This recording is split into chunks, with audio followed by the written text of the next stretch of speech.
আপনি হালালভাবে বিয়ে করেন, আপনি যে সুখটা পাবেন আপনি শত শত জেনা করলে সে সুখ পাবেন না।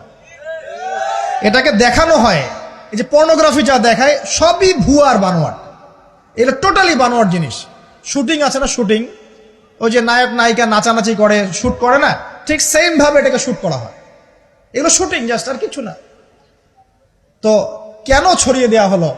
কারণ মুসলিমদের ইমান, তাদের তাকওয়া, তাদের কলবের যে নূর, এটাকে নষ্ট করার জন্য। কারণ মুসলিম যুবকরা যদি ইসলামের আলোয় উদ্ভাসিত হয়, তাদেরকে ঠেকানো এত সহজ নয়। তাদের দ্বারা ইনশাআল্লাহ দেশ, জাতি এবং উম্মার খেদমত হবে। এই কারণে তারা সুকৌশল এটা করেছে। রাসূলুল্লাহ সাল্লাল্লাহু আলাইহি ওয়াসাল্লাম মেরাজের রাতে গিয়ে দেখে এসেছেন যে একটা চুলা দেখেছেন, চুলা তন্দুর চুলার মতো, তন্দুর চুলার মতো, নিচের দিকটা ফাঁপা, উপরের দিকটা সরু, আগুন জ্বলছে দাউ দাউ করে, এক শ্রেণীর মানুষকে পোড়ানো হচ্ছে। আগুন যখন ফ্লো বাড়ছে, মানুষ উপরে আসছে, ফ্লো কমছে, নিচে নামছে, এভাবে আর কি। রাসূলুল্লাহ সাল্লাল্লাহু আলাইহি ওয়াসাল্লাম জিজ্ঞাসা করলেন, ইয়া জিবরিল, এরা কারা? জিবরাইল আলাইহিস সালাম বলছে, এরা আপনার উম্মতের সেই সব ব্যক্তি যারা জিনার পাপে লিপ্ত ছিল, এবং তাদের এই আযাব থেকে এত দুর্গন্ধ বের হচ্ছে কল্পনা করতে পারবেন না। আরেক শ্রেণীর লোককে দেখেছেন, সামনে এই যে ভালো গোশত, পাশে খারাপ পচা গোশত, বসে বসে পচা গোশত খাচ্ছে, ভালো গোশত খাচ্ছে না, শাস্তি হচ্ছে কবরে, বারজাখের জগতে। নবী জিজ্ঞাসা করছেন, এরা কারা? জিবরাইল আলাইহিস সালাম বলছে, এরা হচ্ছে আপনার উম্মতের সেই সব ব্যক্তি যাদের ঘরে পবিত্র স্বামী ছিল, পবিত্র স্ত্রী ছিল, তাদের সাথে সন্তুষ্ট না থেকে তারা পরকিয়া করেছে। আল্লাহ পাক আমাদের শহরটাকে হেফাজত করবেন। এখানে একটাই সলিউশন, ইসলামিক অনুশাসন, আদারওয়াইজ অন্য কোনো সলিউশন নাই। কতক্ষণ ভালো থাকবেন আপনি? চতুর্দিক থেকে আপনাকে জেনায় উদ্বুদ্ধ করা হচ্ছে। আপনি অনলাইনে ঢোকেন, এই যে ফোনটা নেন, ফেসবুকে ঢোকেন, ইউটিউবে ঢোকেন, খালি জেনা আর জেনা।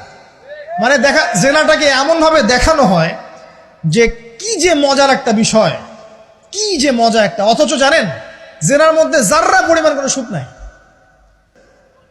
আসেন, অনেক লম্বা না করে আমি ফিনিশিং এর দিকে টানছি এখন। এদিক থেকে দ্বিতীয় ব্যাখ্যা এটা হতে পারে যে সমাজে ন্যায় অন্যায়, হক বাতিলের মানদণ্ডই কি হবে, উল্টে যাবে। উল্টে গেছে কিনা? মানুষ এখন মিথ্যাবাদীকে সত্যবাদী মনে করে কিনা? এবং ওয়ার্ল্ডে যত বড় বড় মিথ্যা নিউজগুলো হয়, সবাই এগুলোকে সত্য মনে করে না, আর সত্য নিউজগুলোকে মানুষ মিথ্যা মনে করে। আমানতদার একটা ব্যক্তি বলে যে চরম খেয়ানতকার, খেয়ানতকারী ব্যক্তি বলে আমানতদার। যার চরিত্র দেখবেন সবচেয়ে খারাপ, ওকে বলছে একেবারে কি চরিত্র, মহান চরিত্র অধিকারী। আর সবচেয়ে উন্নত চরিত্র অধিকারী নবী সাল্লাল্লাহু আলাইহি ওয়াসাল্লামকে মানুষ গালি দেয়, তাই না? তো দেখেন, মানদণ্ড উল্টে গেছে। আরেকটা ব্যাখ্যা বলছি এই হাদিসের শব্দটার, আনতালিদ আলামাতু রাব্বাতুহা। হ্যাঁ, সত্যি সত্যি দাসী মনিবকে জন্ম দিতে পারে, এটা বোঝার জন্য এই যুগটাই সবচেয়ে উৎকৃষ্ট। কিভাবে জন্ম দিতে পারে দেখুন, মনোযোগ দেন। ফেমিনিস্ট রেভলিউশনের কারণে বহু মেয়ে বাইরের সভ্যতা, যারা এইসব কান্ট্রিতে না, বাইরের কান্ট্রিগুলোতে বাচ্চা কাচ্চা নেওয়ার সময় পায় না। ফেমিনিস্ট রেভলিউশনের কারণে বহু মেয়ে বাচ্চা কাচ্চা নেওয়ার সময় পায় না। বাচ্চা নিবে কিভাবে? এখন সন্তান তো দরকার। তখন কি করে? মধ্যবিত্ত, নিম্ন মধ্যবিত্ত কান্ট্রিগুলো থেকে কিছু মেয়েকে হায়ার করা হয়। তাদের যে গর্ভটা, এটাকে হায়ার করা হয় যে তোমার গর্ভে আমার স্পার্ম ইনজেক্ট করা হবে এবং 9 মাস সেখানে সন্তানটা হবে, তারপর সন্তান জন্ম দিয়ে তুমি তোমার অনারিয়াম নিয়ে চলে যাবে। মনে করেন, বুঝাচ্ছি, মনে করেন আমেরিকার একটা কাপল, ওদের তো মেয়েদের বাচ্চা কাচ্চা নেওয়ার সময় নাই, তো প্রোগ্রেস, এগিয়ে যাওয়া, ইজ্জত থাকে না, 10-15 বছরের মধ্যেই সারা জীবন এভাবেই তারা চলে, 10টা-20টা জেনা হয়, এগুলো কোনো বিষয় না। ডিভোর্স তো সকালে বিয়ে হলে বিকেলে ডিভোর্স হয়, বাচ্চা কাচ্চা নেওয়ার ফুরসত নাই। এখন আমেরিকান এক মেয়ে ধরেন, এক ছেলে ধরেন, একটা শ্রীলঙ্কার কোনো মেয়ের গর্ভ ভাড়া করেছে। এখন গর্ভের সন্তান হলো, সন্তান জন্ম দেওয়ার পরে এই সন্তানটা নিয়ে তাকে তার অনারিয়াম দেওয়া হচ্ছে $10,000-20,000 ডলার নিয়ে সে বাচ্চাটা দিয়ে দিল।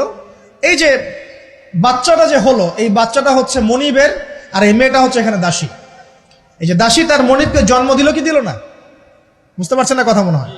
এই ব্যাখ্যাটা আজকে থেকে 30-40 বছর আগেও করা যেত না, এখন 30-40 বছরের মধ্যেই ব্যাখ্যাটা করা যায়। ইসলাম এভাবেই চির প্রাচীন, চির নতুন, চির আধুনিক।